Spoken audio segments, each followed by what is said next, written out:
ఈ రోజే డౌన్లోడ్ చేయండి. మీ ఫేవరెట్ షోస్ చూడండి. మన ఫెస్ట్ గురించి ఎంతమంది మెచ్చుకున్నారో అందరూ గంగ చేసిన సాహసాన్ని మెచ్చుకున్నారు. సో ఈ క్రెడిట్ మొత్తం మీదే.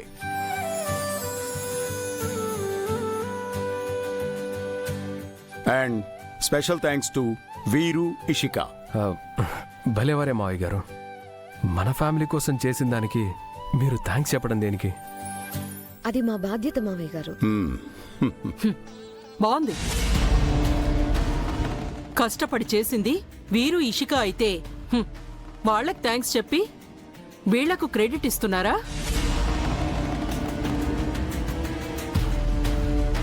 అవును uncle, this is not fair. వచ్చావా? ఇంకా రాలేదేంటా అనుకుంటున్నా.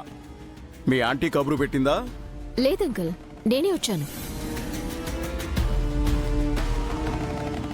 మీరు షేర్ చేసిన గుడ్ న్యూస్ విన్నాను. మరి నేను కూడా ఒక గుడ్ న్యూస్ చెప్తాను. What is that? Your marriage ఫిక్సా? పెళ్లిదే ఉందిలేండి ఆంటీ. పని పాట లేని వాళ్ళు చేసుకుంటారు. నాకు నా గోల్స్ ఇంపార్టెంట్.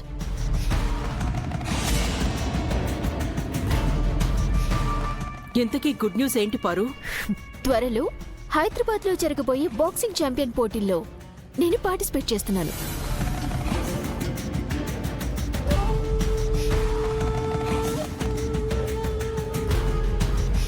యాజ్ యూజువల్ గా ఎప్పట్లాగే నేనే గెలుస్తానన్న నమ్మకం కూడా నాకుంది. Good. All the best Paru. Thank you aunty. All the best Paru. Thank you so much.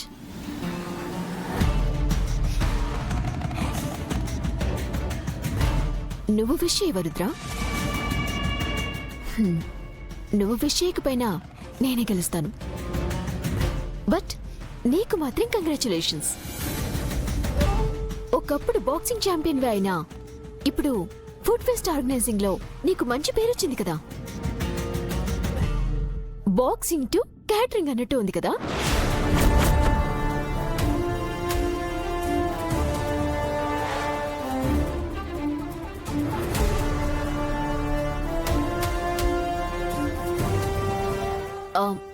Just for joke, don't mind. నేను నిన్నే కేర్ చేయను, నీ జోక్ ని కేర్ చేస్తాననుకుంటున్నావా? మీరుండండి సార్. చూడు పారు, నువ్వు ఇంటికి ఏ సంబంధం లేకుండా వచ్చిపోతూ ఉన్నావు. నాకందుకు ఏం బాధ లేదు. ఎందుకంటే నువ్వు అమ్మగారి గెస్టువు కాబట్టి. గెస్టువి గెస్టులానే ఉండు.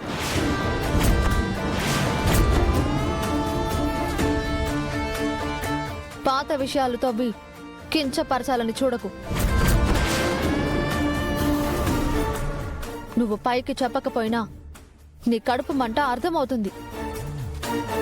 బాక్సింగ్ ఛాంపియన్వి అని విర్రవీగుతున్నావు కదా.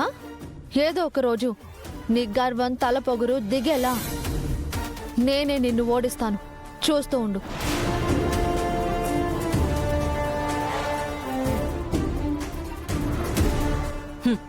ఏదో సరదాగా అన్న చిన్న మాటని పట్టుకొని ఇంత గొడవ చెయ్యాలా?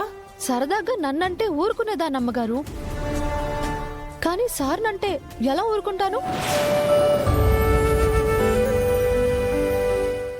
కరెక్టే కదా. గంగేంటి, భర్తనంటే ఏ భార్య ఊరుకోదు.